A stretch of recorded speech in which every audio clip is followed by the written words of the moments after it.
Nos ha confrontado de un día a otro con un panorama distópico. Pensábamos que iba a ser una cosa de 15 días y realmente no fue así. Y a mí se me vino el mundo abajo porque dije, nos van a encerrar durante meses. Hemos visto muchas gradas vacías durante mucho tiempo, ¿no? Lo que más nos llamó la atención es el silencio que había, del miedo que teníamos todos, ellos y nosotros, lo que estaba pasando. A los problemas extraordinarios hay que darle soluciones extraordinarias.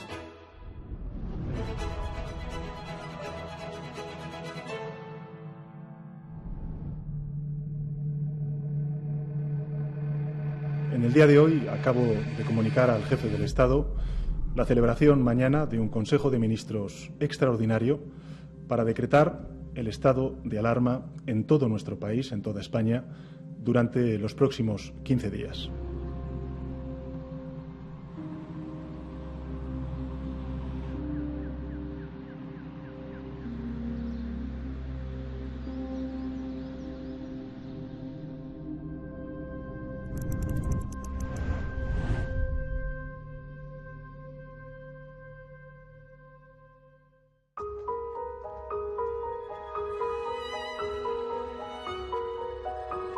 Cuando he sacado cartucho, el perrito que me regalaron mis hermanos para que me sacase a pasear él, pues yo veo que cada día intento avanzar un poquitín más y puedo con ello.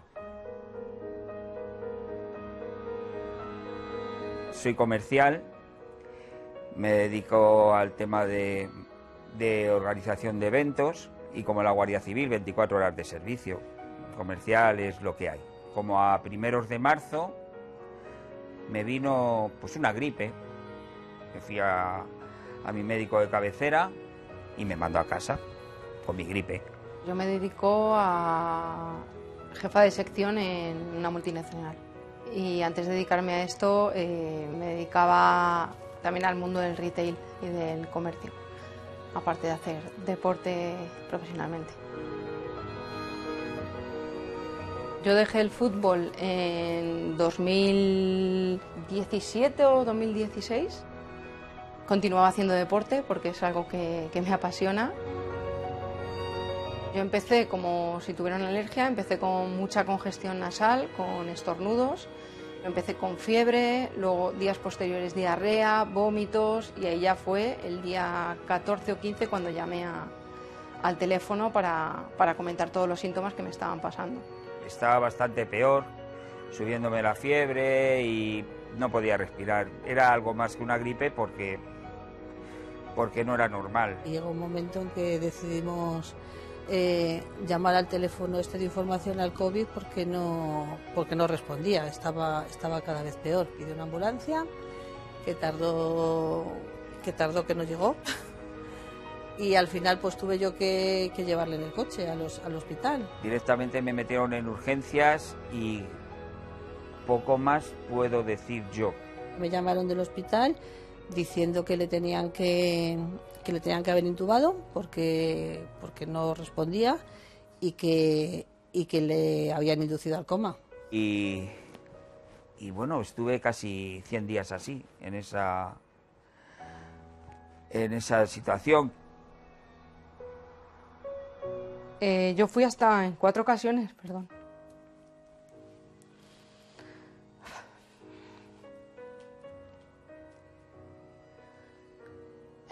Hasta en 4 ocasiones a urgencias y me dijeron que bueno, que tal y como estaba la cosa, que mejor en casa. Yo evidentemente prefería también estar en casa. Eso desencadenó en que estuve desde marzo hasta julio desaturando y en julio me ingresan una semana con traqueitis y bronquitis. La mayor receta que me dan es paciencia.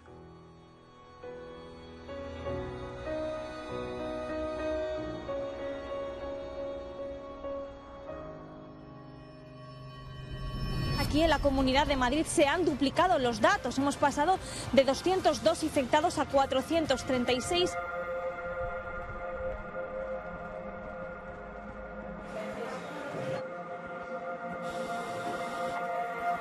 Yo cuando empieza la pandemia estoy trabajando en el Hospital Universitario de Fuenlabrada. Fue a partir del día 10 de marzo cuando aquello explosionó. Fue una situación tremenda y un hospital como el nuestro, que tiene capacidad para 400 pacientes, en un plazo de 2 semanas se le dio la vuelta como un calcetín y donde había pacientes quirúrgicos, traumatológicos, de repente se convirtió en un hospital fundamentalmente de coronavirus. Sí, es verdad que las noticias que salían de Madrid eran muy preocupantes. Los índices que tenía Madrid eran muy superiores al resto de España.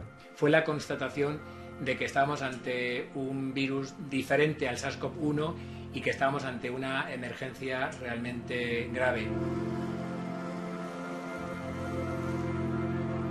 Una vez pasamos el día 15 de marzo, 16 de marzo, la situación fue a más y vamos a tener que buscar soluciones extraordinarias.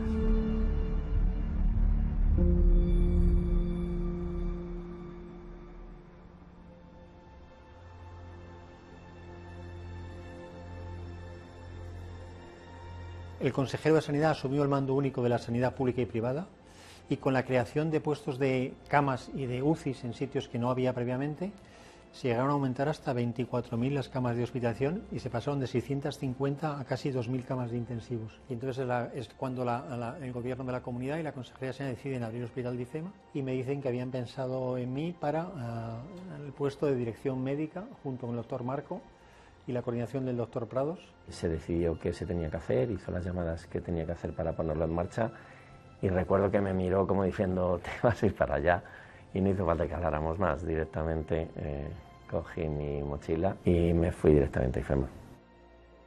El viernes 20 de marzo a las 12 de la mañana recibo una llamada del consejero de Sanidad de la Comunidad de Madrid. Necesitamos ayuda de IFEMA para poder montar un hospital.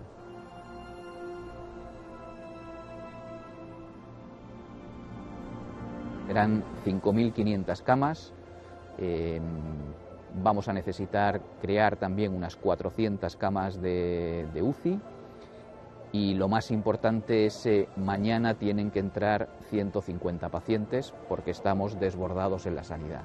Pero 5.500 camas cuando el hospital más grande que hay en Madrid pues tiene 1.300, que es el Gregorio Marañón, ¿no? Que es el más grande también de España, pues era algo bueno, que no sabíamos cómo hacerlo. Yo pensé para mí, pero vamos a montar aquí realmente un hospital de esta capacidad y realmente se fue capaz porque lo que se creó en IFEMA fue un espíritu de colaboración tremenda, todo el mundo, civiles, militares, personal de IFEMA, voluntarios, allí apareció muchísima gente.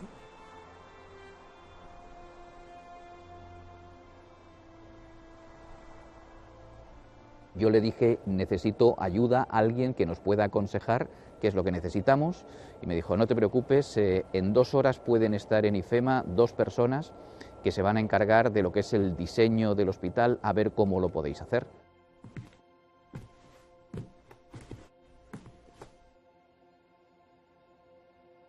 Cogí el coche, llegué, tardé media hora en llegar. Enrique me apuntó un número de teléfono, un papel, me dice, mira, este es Eduardo López, que es el director de IFEMA, me apuntó en un papel, una hojita, un folio blanco. Le llamas, te vas para IFEMA y montas 5.500 camas, 5.000 de hospitalización y 500 de UCI. Vete yendo que ahora ya, me dijo Fernando, vete yendo tú que yo voy dentro de un rato. Y llamé a un arquitecto amigo, Alberto Jorge Camacho, que fue el arquitecto tanto de IFEMA como de Zendal. A las 3 estaba Eduardo López Puertas esperándome a la puerta de IFEMA, no nos conocíamos. Quedamos aquí precisamente en IFEMA, fuimos a una sala de reuniones y empezamos a pintar sobre una pizarra en blanco qué es lo que teníamos que hacer. En cuanto llegó Alberto tuvimos una pequeña reunión con la gente de IFEMA que tenía una estructura previa planteada, que no era más que pues el típico hospital de campaña que nos podemos imaginar, o como fue el pabellón 5, ¿no? O sea, el pabellón diáfano y muchas camas colocadas con la suficiente separación para que entre una persona y claro, así en un pabellón de 20 y pico mil metros cuadrados cogían 1.500 camas o no, más 2.500 o algo así, pero eso no era funcional, ¿no? Eso no te permite trabajar, necesitas almacén para fungible, para medicamento, necesitas equipamiento, necesitas una zona de rayos. Somos un hospital, por lo tanto hay que hacer una zona de triaje, una zona donde evaluemos si las personas tienen o no COVID. no había personal sanitario extra, con lo cual teníamos que hacer un hospital muy eficiente, de tal manera que bueno, pues por cada médico y por cada enfermero que hubiera en el hospital, pues el ratio de pacientes fuera lo más alto posible. Y para eso lo más importante era que se pudiera controlar directamente desde estas personas, hacer el seguimiento sin tener paredes ni tener obstáculos que evitaran esto. Pretendía que dividir todo ese espacio diáfano, incontrolable, inmanejable, en pequeñas zonas que fuesen como plantas de hospitales, algo que toda la gente que iba a trabajar allí supiera cómo manejar. El siguiente que hicimos fue empezar a diseñar cómo lo íbamos a hacer. Cuando te dicen 20.000 metros cuadrados no te haces la idea de lo que significa, pero son dos Bernabéus. IFEMA dispone de unas infraestructuras espectaculares que funcionan además a la perfección. Lo bueno que tiene es que es un espacio muy versátil. Todas las canalizaciones van por debajo de los pabellones, con un sistema de espina de pez. Cada 6 metros hay unas canalizaciones y podemos llevar bueno, pues todos esos suministros a cualquier punto del pabellón en un tiempo muy rápido. La colaboración por parte de la dirección de IFEMA fue absoluta, pusieron a nuestra disposición todo y lo que hubo que hacer fue ir encajando las diferentes piezas para que aquello pudiera ponerse a funcionar de forma instantánea, inmediata. La pregunta era, ¿cuándo vais a tener esto preparado? Y la respuesta fue, nosotros mañana podemos tener un pabellón preparado ya para acoger lo que necesitéis. Pero los plazos son, sí, en 12 horas nosotros somos capaces de montar esto.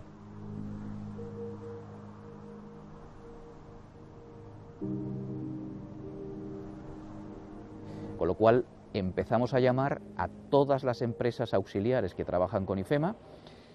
Vuelvo a recordar que todo el mundo estaba en su casa, que todo el mundo estaba confinado, que la construcción estaba parada y que no había nadie. Montamos nuestro primer pabellón profesional, el pabellón 5, y ese mismo día, el día 21 de marzo, entraron los primeros 28 pacientes. Y bueno, tengo ahí una foto que hice cuando llegué, porque la idea era crear un hospital de 1.500 camas, pacientes, y hay una foto que bueno, ahora la veo con cariño, porque realmente había montado a 15 camas. Y empezamos a pedir urgentemente bueno, pues, bombonas de oxígeno que nos pudieran hacer que los enfermos pudieran tener ese suministro de oxígeno tan necesario, ¿no? El problema de las botellas es que se acaban y cuando tienen muchos pacientes es muy difícil saber en qué momento se le acaba la botella a una persona y la vida de las personas dependía del oxígeno. Por eso era tan importante tener una instalación permanente de gases medicinales, ¿no? El mayor reto era tratar a los pacientes como se les trataba en los hospitales. Esa era una obligación y había que hacerlo en pocas horas. Yo hago una llamada de teléfono a las dos multinacionales que se dedican a esto en España, las principales multinacionales, Carburos Médica y Air Liquide, y les digo a los dos, que suelen ser competencia, ¿no? Les digo a los dos, hay esto, ¿cómo lo hacemos? Yo os necesito a los dos trabajando porque no creo que lo que haya que hacer en el tiempo que haya que hacerlo tengáis ninguno de los dos capacidad propia para poder asumirlo. Y su respuesta fue, tranquilo Juanjo, preocúpate de otras cosas, que de esto ya nos preocupamos nosotros. Y me empezaron a llamar a las 2 horas gente de todos los lados diciendo que eran fontaneros, que dónde tenían que ir al día siguiente a trabajar, ¿no? Yo lo llamé el espíritu de IFEMA, un espíritu de colaboración máxima, y es verdad que allí metíamos muchísimas horas, mañana, tarde y noche, pero se consiguió.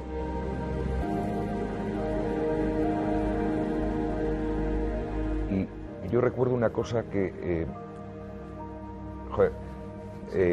para mí es muy importante porque esto se ha hablado también muy poco. Yo no sabía que los carnets de identidad de personas, de migrantes, empiezan por X o Y, que son distintos al formato nacional. Y yo empezaba a tomar, les tomaba nota del DNI. Había mucha gente de Rumanía, magrebíes, de Hispanoamérica, muchísimos. A lo mejor la mitad de esos fontaneros habían nacido en otro sitio que no era España y estaban allí arriesgando su vida y la de sus familias porque en aquel momento la gente estaba muriendo en los pasillos de los hospitales. Viéndolo ya con más tranquilidad, ¿no? Fuera de la emoción, de lo que pasaba entonces, creo que lo que hizo IFEMA fue un trabajo fantástico. Es que IFEMA hubo un momento que éramos como los que atesorábamos el último reducto de alegría de España, en un momento dramático, el ver que las cosas empezaban a salir, que estábamos atendiendo a los pacientes, que empezaba a bajar la incidencia, que los hospitales empezaban a respirar un poco, y cómo estábamos trabajando juntos. Se respiró una especie de una sensación de alegría estúpida, no sé cómo comentarlo. Ahora es muy difícil de explicar, ¿no? Pero en la que todos nos ayudábamos.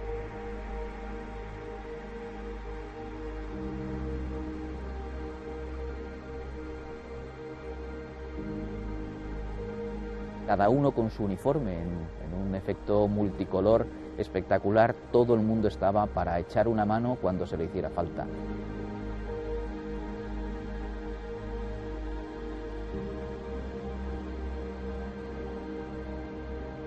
Estamos aquí porque se puede hacer algo más de lo que se está haciendo, ¿no? Hay que hacer ese esfuerzo. Bueno, y venían con problemas, pero venían con la solución. Y se hizo.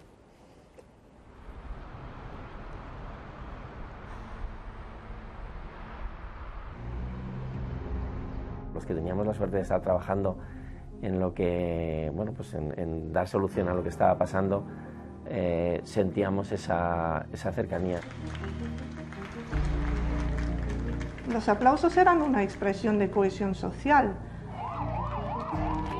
En una situación donde las noticias eran muy malas, donde las muertes diarias eran tremendas, los supermercados empezaban a tener desabastecimiento. Ha sido muy difícil para todo el mundo, sin embargo fue especialmente duro para familias de bajos ingresos.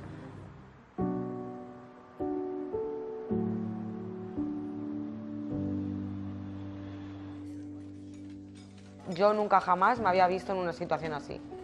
Dejo de recibir dinero, pero sigo teniendo muchísimos gastos y muchísimos problemas a la hora de pagar. Y embarazada de 5 meses.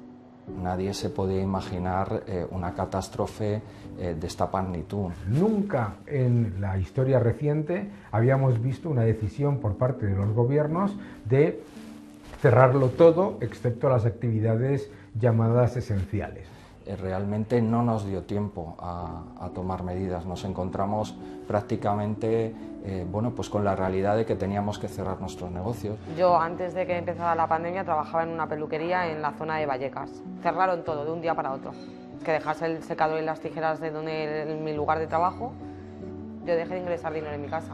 Pero sí tenía que seguir haciendo frente a los gastos de una casa, 550 euros, más el recibo de luz, más el recibo del agua, más la cuota de autónomos. Me tiré 3 días muy mal, tirada en el sofá, sin ganas de hacer nada, sin saber qué hacer, de por qué venía esto, no sabíamos nada. Tenía que seguir luchando por mi hija. Mi pareja se fue levantando el confinamiento y nunca más supe de él. Está claro que en términos sociológicos el virus sí entiende de clases sociales, ¿no? Llego a Casa Carmela a través de la plataforma de parados de San Blas. Vine muy mal psicológicamente, pero luego una vez que llego aquí me encuentro a un equipo que está trabajando superhumano, lo primero, y luego aparte a Jaime. Yo era un chuleta madrileño que en la vida me hubiera imaginado estar en esta aventura. Jamás, jamás.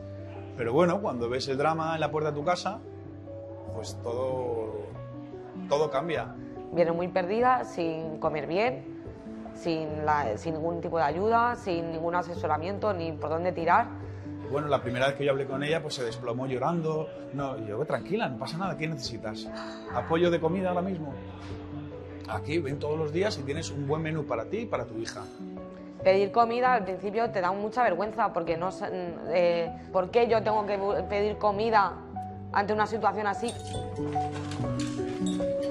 Me dijo que no me preocupase, que todo se sale y que lo primordial es tener un plato de comida caliente para poder comer. Que luego, una vez que tú tienes el estómago lleno, pues ya puedes ir solucionando más problemas. Mi sueño de toda mi vida ha sido tener mi propio negocio, mi propio bar, hijo de familia de hosteleros, mi madre cocinera de vocación. Este bar lo vi cuando trabajaba en mi antigua empresa. La verdad que me gustó mucho la ubicación, el personal que tenía, el tipo de clientela, y me decidí con la ayuda de mi socio a coger el traspaso y a tirarnos a la piscina. El 2 de enero del 2020, fíjate.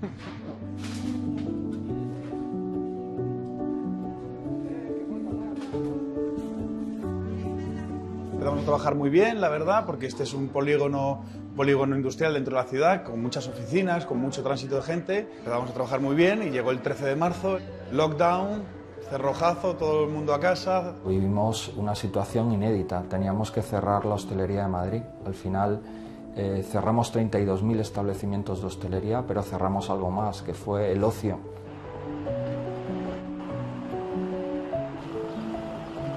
Encerró a todo el mundo y se les cargaron todos los impuestos y no se hizo absolutamente nada. No hay manera de prepararte para un colapso económico y social de tal magnitud. Entonces dije, esta es la mía. Vengo y hago la reforma tranquilamente y cuando vengan los clientes después de un mes verán Casa de Comidas Carmela en vez del nombre que tenía antiguamente. Yo estaba aquí haciendo la reforma y se acercó una señora a la puerta, una señora que puede ser cualquier persona conocida nuestra, venía con sus 2 niñas y se puso de rodillas en la puerta, ahí mismo, a pedir comida de una manera que a mí me pareció dramática. Entonces yo llegué a casa llorando con mi mujer, ahí llamé a mi hermano, Rafa, que vive en Chile, que él ya estaba cocinando una fundación solidaria. Le dije, mira Rafa, yo tengo un restaurante y yo lo voy a abrir en cuanto antes porque yo no puedo estar más tiempo cerrado porque me estoy arruinando, tengo que abrir, aunque no entre la gente al restaurante, pero por lo menos vamos a hacer algo, ¿no? Vamos a dar algo de comida por lo menos y sacamos la iniciativa Comida para Todos.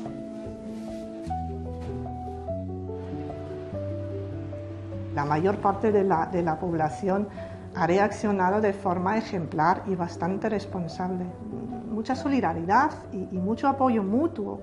Abrimos el 4 de mayo y yo en mi cabeza íbamos a dar 20 menús, como mucho, a la gente que podía venir si es que no había nadie, estaban solo los esenciales en la calle.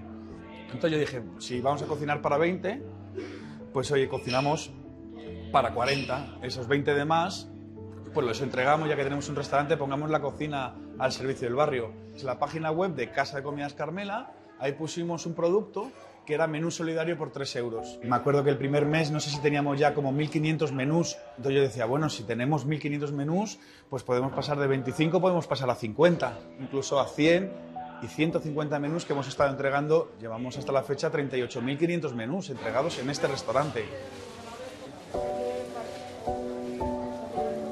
Más o menos en junio, a principios de junio, apareció Hugo, yo estaba aquí en el restaurante y aparecieron unos bomberos, ¿no?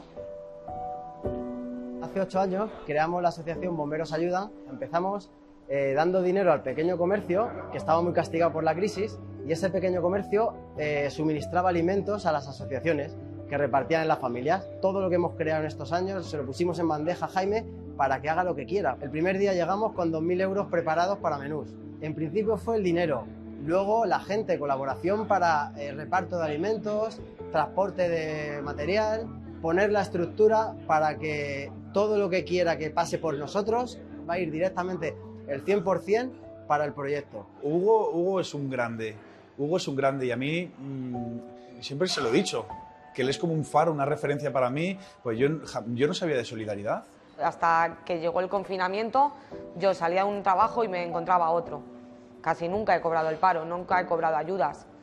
Y a raíz del confinamiento es cuando yo me he visto ante una situación así, con un bebé y con pocas ayudas. No ha habido ningún país de nuestro entorno que haya entregado tan pocas ayudas, apoyos fiscales a los autónomos, que lo único que pedían, por ejemplo, autónomos y empresas, era que si te obligan a cerrar, no te pueden exigir a la vez pagar todos los impuestos, ¿no? Jaime fue una persona maravillosa, superhumano. Yo creo que habría más gente que tendría que aprender de él. Ha estado al pie del cañón y nunca, ni un día nos ha faltado el menú. Ni primer plato, ni segundo plato, ni postre. Yo creo que a mí hay alguien que me lo ha puesto en mi camino y siempre le voy a estar agradecida por todo lo que ha hecho por mi hija y por mí. La solidaridad tiene que ser digna y hasta donde llegues, pero que sea digno. Jaime para mí es más que un ángel, es casi un dios.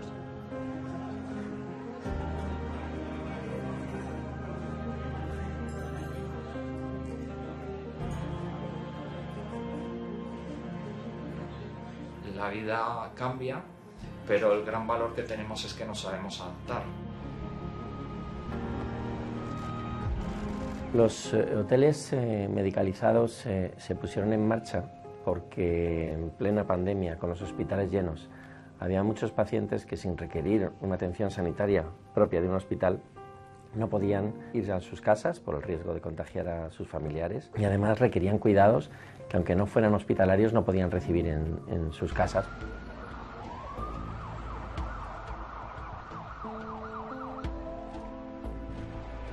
Yo cuando vi aparecer el primer paciente fue cuando realmente tomé conciencia de decir, bueno, hemos pasado de tener clientes a tener pacientes, ¿no? Es como, ¿qué está pasando?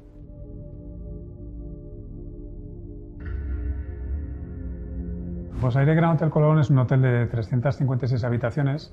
En años normales solían pasar entre 250 y 280.000 personas. A finales de enero, principios de febrero ya empezábamos a ver cómo caían, empezaban a cancelar todas las reservas, de tener el hotel lleno a empezar a quedarse vacío. Nuestra compañía hizo un ofrecimiento, que si hacía falta el hotel pues para ayudar en esta situación de emergencia, pues lo poníamos a disposición. Y en ese momento, bueno, pues la Consejería de Sanidad nos pidió el hotel. El último cliente creo que salió, si no recuerdo mal, el 11 de marzo y el hotel estaba medicalizado el día 19 de marzo, en una semana.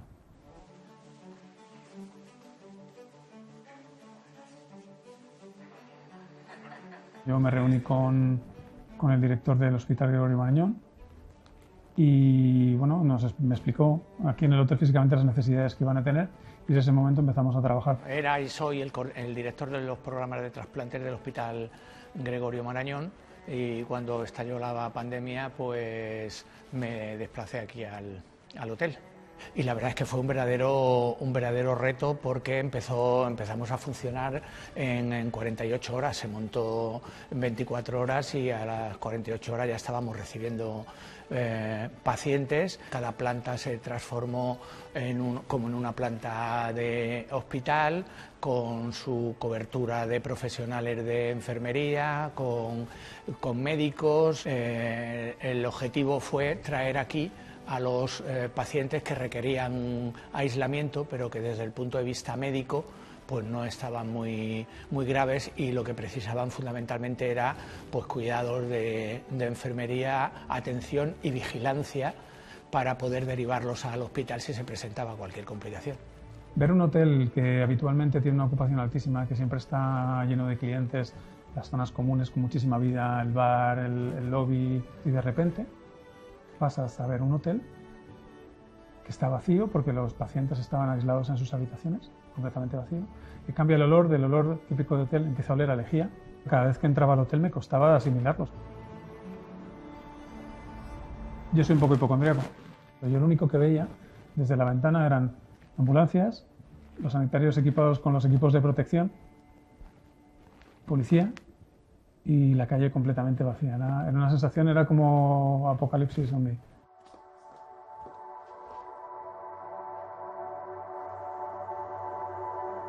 Yo llegué por la noche, no entras por la puerta principal, sino que entras por la puerta de mercancías. Me recibió una enfermera. Es algo que te choca porque tú ves los pasillos de un hotel, pero ves médicos y enfermeros, no ves camareras de pisos ni recepcionistas. Me acuerdo que me contagié un 24 de mayo, no sé cómo. Me aislé en casa con mi pareja. Tenemos solamente una habitación y el baño está dentro. Estaba el riesgo de poder contagiarle a él. Fue cuando me propusieron venir aquí, al hotel medicalizado, y yo por supuesto dije que sí, claro.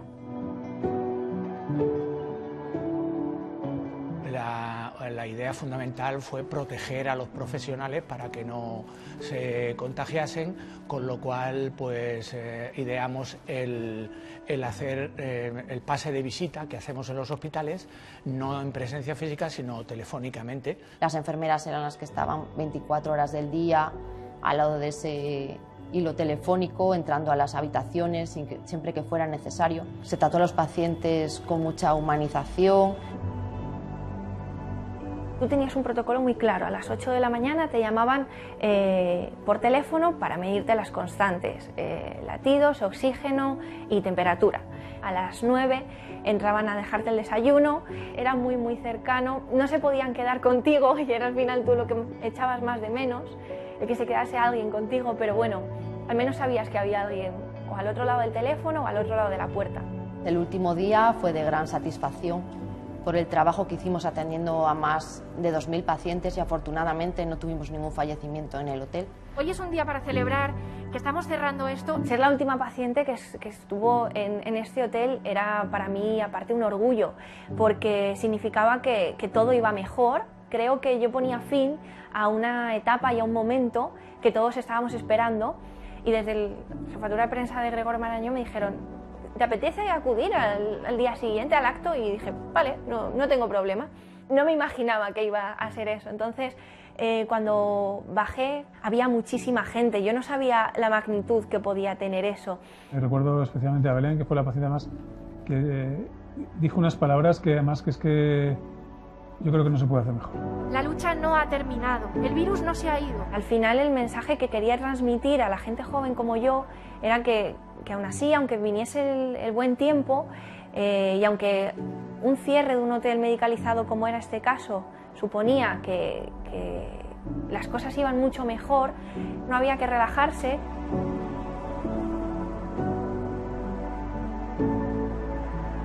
Teníamos que seguir luchando contra ello y creo que bueno, es algo que creo que hemos ido haciendo. Conseguimos hacer un grupo compacto que pues, se han creado unos lazos que persistirán durante el resto de nuestras vidas.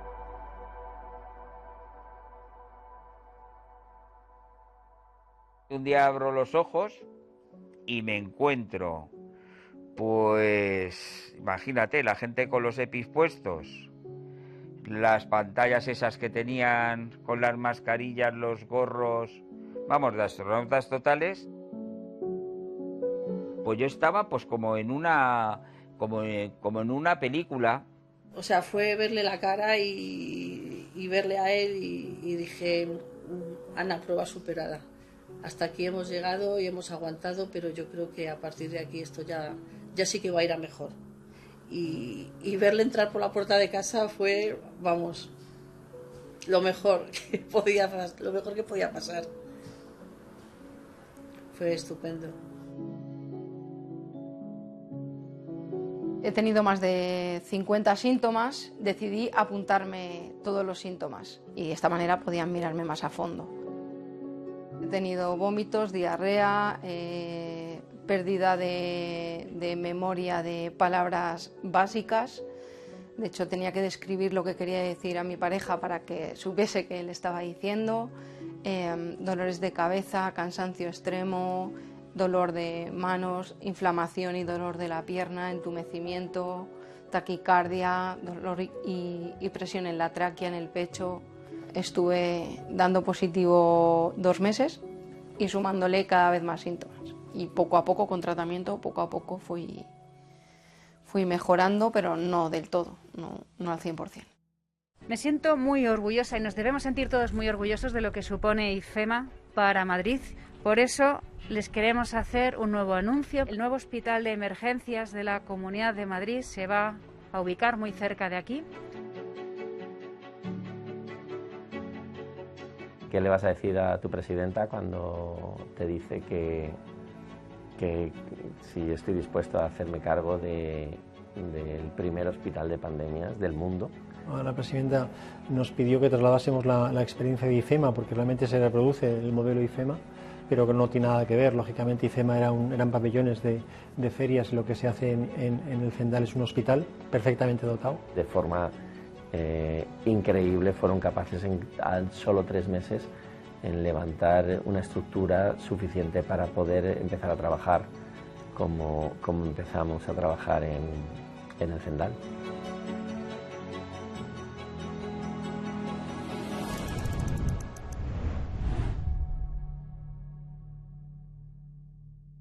podemos plantearnos el inicio de esta segunda etapa de la transición a la que he hecho referencia en anteriores comparecencias, lo que vienen a calificar o a denominar los epidemiólogos, los expertos, como desescalada. Nos llama la atención que algunas comunidades con una serie de dotación de los requisitos que entonces se pedían pasaran de fase y Madrid no. Se demostró perfectamente que se podría avanzar en esas desescaladas. No sé si llegamos a tener 0 muertos, sé que tuvimos durante unas cuantas semanas, y llegó el verano, nos las prometíamos muy felices. Sabíamos que en otros países estaban apareciendo ya segundos picos, que tendríamos que enfrentarnos.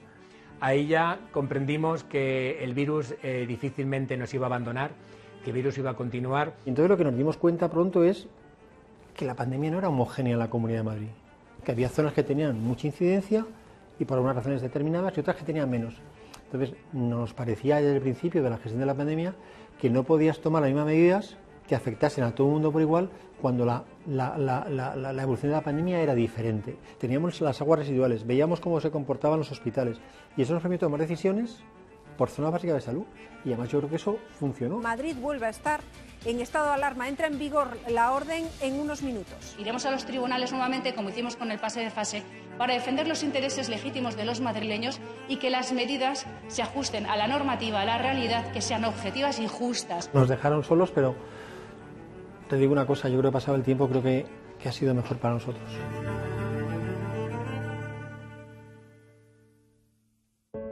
Ha sido y es protagonista hoy de la actualidad madrileña, el recién inaugurado esta mañana Hospital Isabel Zendal.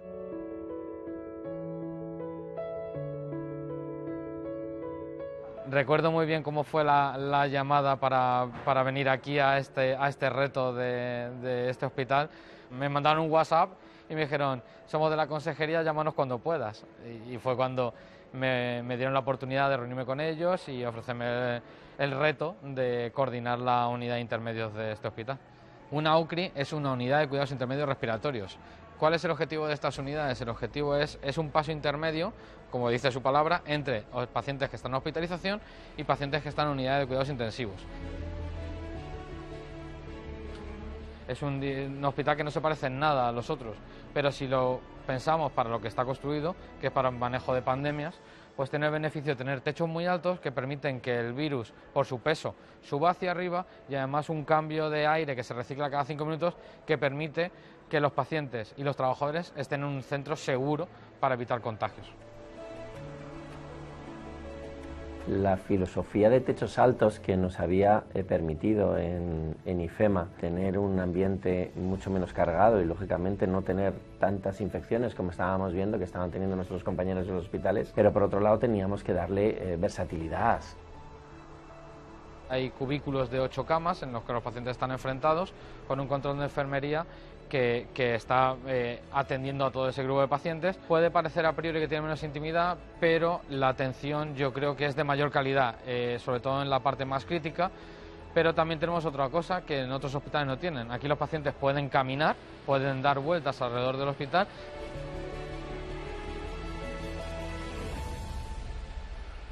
Yo me encontré con un montón de gente paseando, un montón de gente jugando al parchís, jugando al dominó, jugando al ajedrez. Y ahí dentro de la tragedia vi vida. Te recuerda un poco a los hospitales pues a los hospitales que aparecen en las películas de guerra, pero es que en el fondo estamos en una guerra.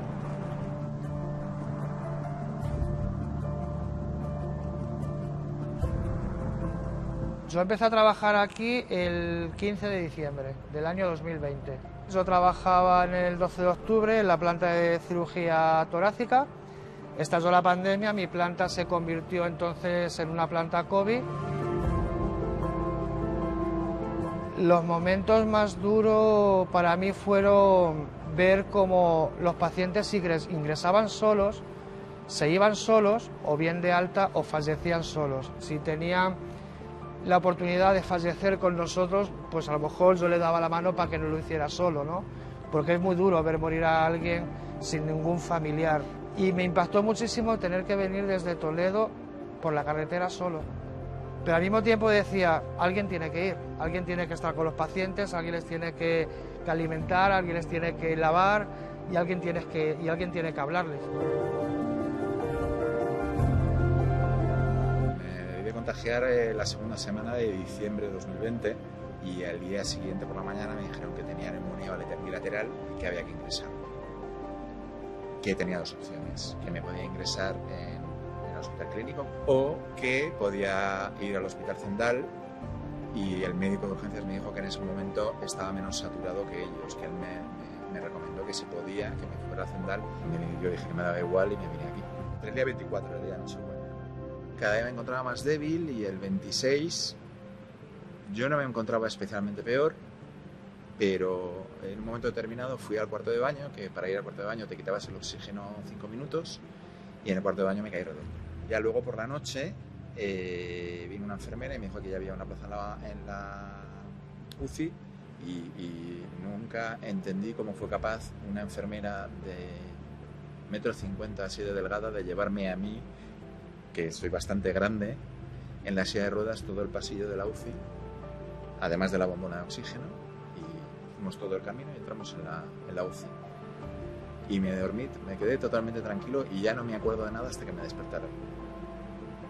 Me despertaron, me dijo el médico que me despertó que me iba a traer un amigo y me trajo al capellán. Entonces el capellán me dio la unción de enfermos y intentó rezar algo conmigo, y entonces mi recuerdo es ver a los médicos detrás de la mampara de cristal de la UCI esperando que el sacerdote me había dado la unción de enfermos, que antes se llamaba extrema unción, y digo, me voy a despertar para quedarme aquí. No puede ser, no es posible. O sea, a mí lo que me preocupaba era dejar sola a mi mujer tenemos 3 hijos adolescentes, dejarla a ella sola con los niños.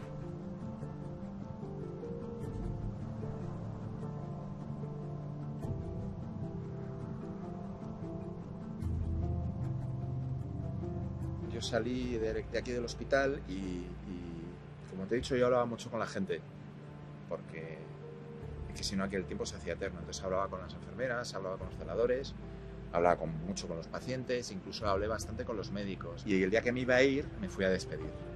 Y justo cuando llegué a despedirme de los médicos, estaban con el periódico abierto comentando una noticia que había salido en prensa y estaban bastante fastidiados.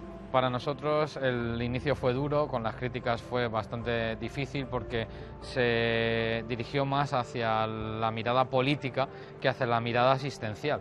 Y hubo quien no quiso entender que esa era una solución que era absolutamente necesaria para la actividad normal de la sanidad, y se generó alrededor de ellas muchos bulos, muchas mentiras. Ese hospital se creó con todos los medios necesarios para atender a la patología COVID, todos, absolutamente todos. Lo sabían los sanitarios, lo sabían los políticos que lo estaban criticando.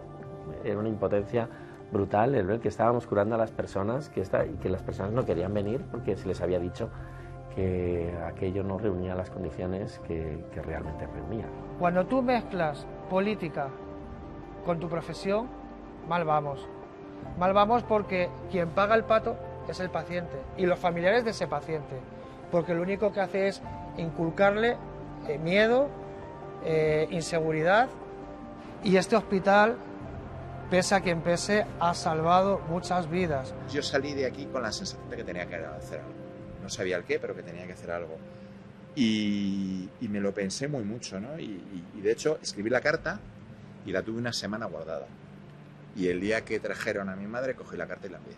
Creo recordar que la carta venía a empezar algo así como: yo he estado ingresado en el Zendal, gracias, gracias, gracias. Primero porque estaba vivo, ¿no? Y al propio hospital, ¿no? Primero porque estaba vivo y segundo porque en una situación en la que estábamos, que era muy fácil perder la humanidad, aquí se respiraba humanidad por todos los poros. O sea.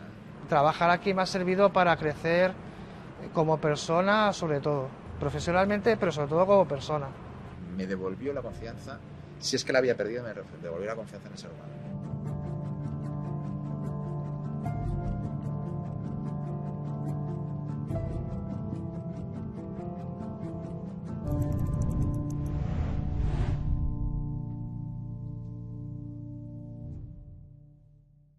La imagen más esperada de los últimos meses. La imagen de la primera vacunación de nuestro país. La llegada de las vacunas supuso Yo creo que, sinceramente, uno de los mayores hitos de la historia de la humanidad. Sin suprimir ningún control, es más, con más personas, voluntarios que en la historia de la medicina mundial, con 5.000 voluntarios, 6.000, se lanza un producto al mercado. Aquí yo creo que la cohorte más pequeña que se tuvo de voluntarios fueron de 20 o 30.000 personas. Yo cuando me tocó ponerme la primera vacuna en España y le expliqué a mis compañeros y excompañeros de trabajo en Reino Unido que el proceso total duró menos de 20 minutos, eso no se lo creía nadie. Cuando empezamos a planificar noviembre, diciembre del año 20 la vacunación y ya se decía que iban a llegar vacunas, yo hubiera firmado un porcentaje de vacunación del 70-75%. Se han vacunado un 94% de madrileños. Por tanto, el primer mensaje es de agradecimiento a los madrileños por su compromiso y su nivel de responsabilidad, ¿no? Cuando Madrid empezó a plantear el hecho de la vacunación, lo primero que hay que dar las gracias es a cantidad de instituciones que ofrecieron sus dispositivos para vacunar. Fueron decenas, cientos. Claro, dijimos, no podemos vacunar en 500 sitios de Madrid, hay que racionalizarlo, ¿no? Pero bueno, el Atlético de Madrid, que cedió el Estadio Wanda, yo creo que se hizo una labor fantástica.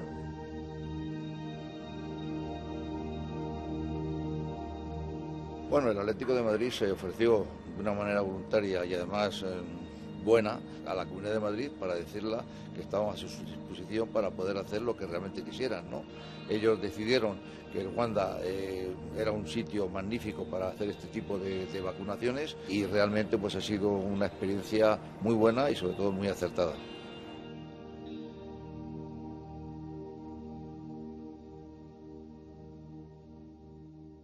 El estar vacunando en el estadio, viendo el campo, para mí me hizo sentirme héroe, me hizo sentirme grande. Los descansos son en los palcos, donde puedes admirar el campo. Y entonces sientes como esa grandiosidad que te da ese estadio de fútbol, te sientes enorme. Cada persona que realmente venía aquí a vacunarse pues tenía su idea, ¿no? Pero realmente venir a vacunarse no era entrar en un hospital, donde ya te impone un respeto, ¿no? Era venir a un sitio deportivo donde la gente viene teóricamente a pasar un buen rato, y realmente venir a vacunarse a un sitio de estos pues era un aliciente más y un poco un quitamiedo sobre el tema de la vacuna. Las primeras charlas que empezamos en el Wanda surgen a raíz de esa necesidad de informar a la población con información veraz. Llegaban y les decías, ¿qué vacuna me va a tocar? AstraZeneca, ¿esa es la mala? No, mire señor, no hay vacuna mala, sino todas las vacunas son buenas. Y yo me di cuenta que cada vez que yo iba a dar la charla, la gente no me miraba, la gente estaba más pendiente del móvil, la gente estaba más pendiente de otras cosas, fruto de ese nerviosismo. Decidí usar un poquito de humor. Habrán escuchado también en la tele que la vacuna puede producir trombos. Es mucho más probable que les toque la lotería, que les caiga un rayo o que tengan una accidente de tráfico al salir de que les dé un trombo. Pero si les toca la lotería, se acuerdan de mi cara. La gente se rió, la gente guardó el móvil y dije, esta es la mía. Descubrí que el humor es la llave para entrar en muchas personas y pasaron de hacer cola para preguntarnos cosas a hacer cola para darnos las gracias por la vacunación. Lo que más ha funcionado yo creo que ha sido lo de quédense con mi cara por si se van a Hawái. Es que mire, yo dentro de 21 días exactos me voy justo de vacaciones porque tengo ya los billetes comprados para Hawái. ¿Qué hago? Lo primero, disfrutar de Hawái, que tiene que ser espectacular. Lo segundo, quedarse con mi cara pues, para llevarme. Yo también le decía, bueno, pues si alguno se queda y le toca la lotería y me lleva, bueno, pues yo triunfo. Y alguien debió de grabarlo, debió de subirlo y debió de dar con la tecla adecuada porque lo empezaron a compartir en Twitter y en un tiempo de, no sé, de 4 o 5 horas yo tenía el móvil absolutamente petado de mensajes de periodistas que querían hacer una entrevista. Entonces, bueno, fue como boom. Me voy a quedar por aquí para resolver dudas que tengan ustedes particulares y si no les voy a desear una feliz tarde. Les voy a pedir que hagan vida normal, que esto es una vacuna y les prometo que no se acaba el mundo. Pero sobre todo les voy a pedir que me dejen la sala del Wanda libre, porque aquí vamos como Cholo Simeone, partido a partido, pues nosotros vacuna a vacuna. Realmente animó a muchísima gente que tenía miedo a ponerse una vacuna. Nos dimos cuenta que cada vez calaba más el mensaje y sobre todo nos llegaban más interacciones de usuarios de yo no sabía si vacunarme o no, pero he visto el vídeo, me ha dado muchísima energía, muchísimas buenas vibras y aquí estoy.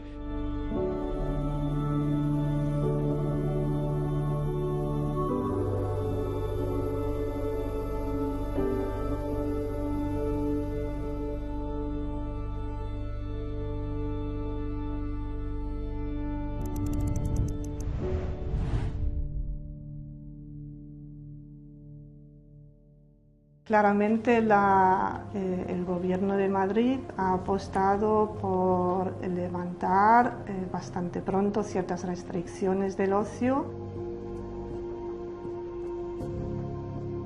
La Comunidad de Madrid fue más aperturista y esto sí que nos ha favorecido al sector de hostelería. Nosotros analizamos los casos, dónde se producían, cómo y cuál era la cadena de transmisión.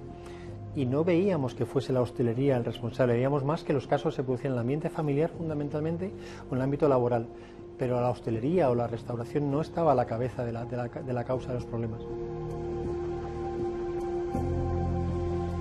Todos aquellos que acusaban a la Comunidad de Madrid de que si querían convertir Madrid en un after hours o en un no sé qué, esa gente está ahora haciendo exactamente lo que la Comunidad de Madrid en aquel momento hizo, que fue entender que no existe la defensa de la sanidad si te llevas por delante la economía.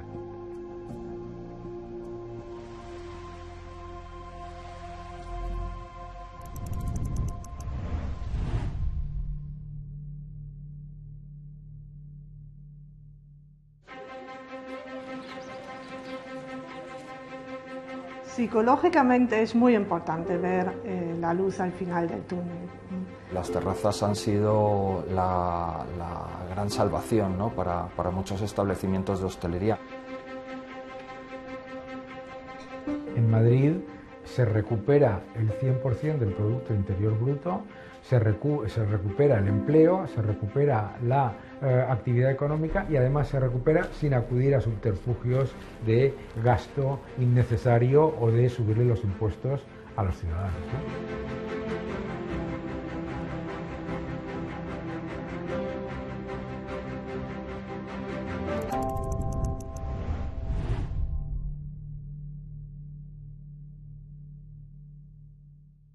Cuesta mucho arrancar y mover la rueda, pero ya parecía que estábamos cogiendo velocidad y llegó Omicron. Se estudian en España nuevos posibles casos de contagio por la variante sudafricana del coronavirus. Fue un gran palo para todos, porque donde pensábamos que ya se había acabado todo, volvimos otra vez casi a la casilla de salida.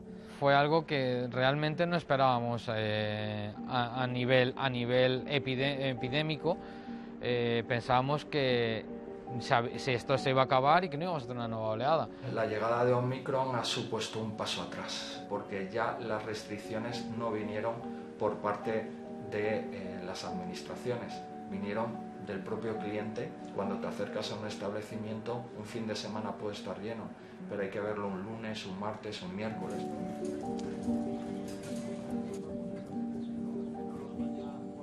También en Madrid hemos notado que el cliente ha ayudado. Eso la verdad que para nosotros ha sido un aliciente muy grande. Pues a nosotros nos dijeron que el Ardi estaba en un momento muy delicado y que lo vendía la familia que había, que lo quería vender, ¿no? Nosotros lo que queríamos es que no desapareciera el Ardi.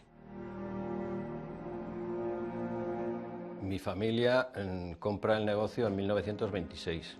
Lógicamente lo que estaban comprando es un emblema. Es muy difícil que un restaurante llegue de esta manera, un restaurante desde 1839, y que siga siendo tan auténtico, ¿no? Entonces, porque son gente que han tenido mucho cariño por la tradición y por el pasado del restaurante.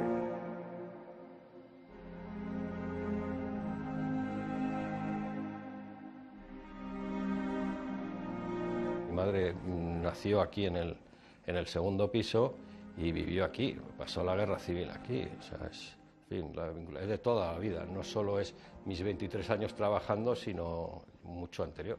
Aquí las dificultades empiezan con las obras del complejo Canalejas. Cada vez era más difícil venir a comprar al centro. Decidimos montar un córner en el Corte Inglés y la mala suerte es que se va retrasando la apertura y la apertura se produce precisamente el 14 de marzo del 2020. Bueno, lógicamente corrimos a los bancos pensando en septiembre.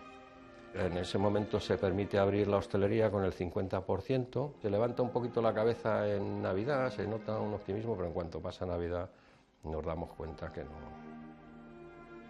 vamos a poder seguir.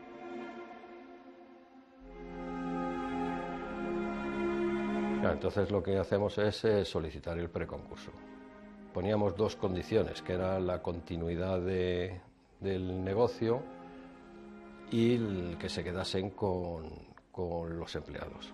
En esta vía lo que aparecen son pescaderías coruñesas. Madrid no puede perder Lardi. Lardi tiene una historia que nosotros le queremos dar visibilidad ahora, pero es que es una historia tremenda, de mucho esfuerzo de la familia anterior, de las otras familias anteriores que hubo. Pescaderías Coruñesas era proveedor nuestro de toda la vida. Mi padre ya desde que era muy pequeño, a los 9 años, venía con una cesta de pescado y traía pescado aquí. Como le tenía cariño a los pescadores, le hacía un bocadillo más grande para él. Llegados a ese punto era fundamental hacerlo rápido, hacerlo bien y que continuara Lardi como tal. Pero sí les pedimos que se queden con el personal. Y yo creo que parte del alma de esta casa es que estas personas y estos pilares sigan, ¿no? Para que sean reconocibles y te hablen con el cariño de este sitio y de la historia y de lo que han vivido, de lo que han pasado, ¿no? Nuestro compromiso es conservar Lardi, darle el brillo que tiene que tener Lardi, hablar con todos los empleados, conservar a todos los empleados, el que quiera trabajar que siga trabajando, el que no quiera trabajar llegar a una solución con ellos y conservar todo el legado que tiene Lardi.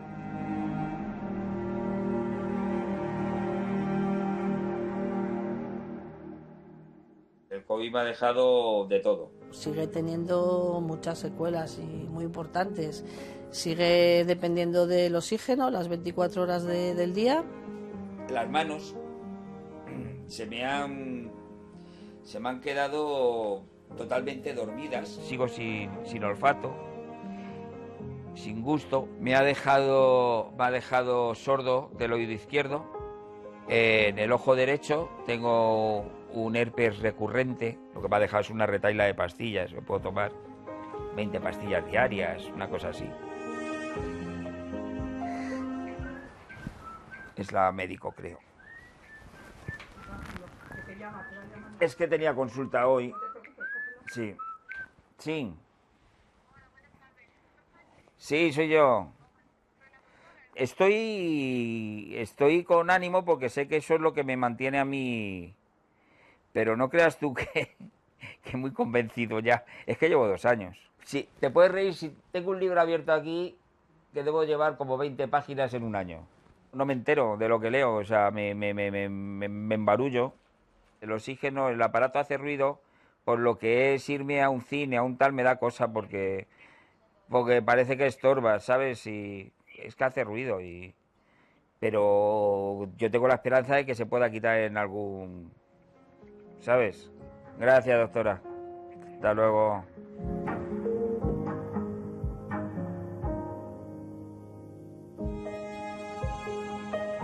Un comercial vive de las comisiones. Si no salgo a la calle a vender, pues complicado lo tengo, muy complicado. Por eso el futuro lo veo oscuro y soy muy optimista, pero lo tengo que decir. Yo de por sí, sin nada, soy bastante positivo y... ¿sabes? Pero... es que se me está haciendo un poco largo esto. No soy la misma, no tengo la misma agilidad mental, en el trabajo hay carga de trabajo y no estoy capacitada a día de hoy para llevarlo al 100%, ¿no? Entonces eso te frustra porque no te ves como antes. Y físicamente, yo hacía yoga, hacía pádel, no puedo jugar un partido. He notado una mejoría muy grande, es verdad que de 50 síntomas aún me quedan pues menos de la mitad, pero que esos al final todavía te impiden ser quien eras. Pero si miro atrás, y es algo que he aprendido a mirar atrás, a ver los pasos que he ido dando, estoy contenta con la devolución. Es lenta, pero estoy contenta y espero que ojalá algún día se vaya del todo y pueda decir, ya estoy más contenta todavía. ¿Amatita? ¡Uy, uy, uy, uy! ¡Chocas hocico! He aprendido que no sé nada, que por más que estudio y estudio, me doy cuenta de que soy incapaz de predecir lo que va a pasar. Que la familia y los amigos es lo más. Me ha cambiado el ver que es capaz de ponernos en jaque un patógeno que ni siquiera es un ser vivo. He aprendido que la gente es absolutamente solidaria, que cuando se requiere la colaboración es donde aparecen los mejores. Aunque ha habido noches durísimas de no poder dormir, pero ha habido otras noches de dormir a pierna suelta. Y saber que estamos ayudando realmente a mis vecinos, pues oye, me gusta esa sensación. Tenemos también que sacar pecho porque en los momentos duros damos el callo y demostramos la solidaridad tan grande que tiene este país.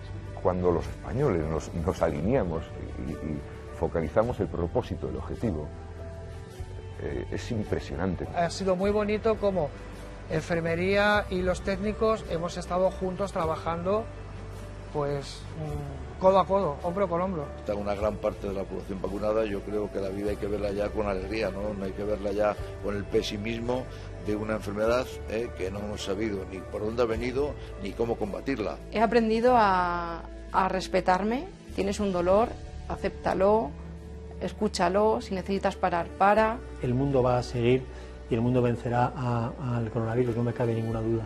Se ha pagado un precio muy alto, pero estoy convencido que el futuro tiene que ser mejor y que la vida seguirá, no me cabe ninguna duda.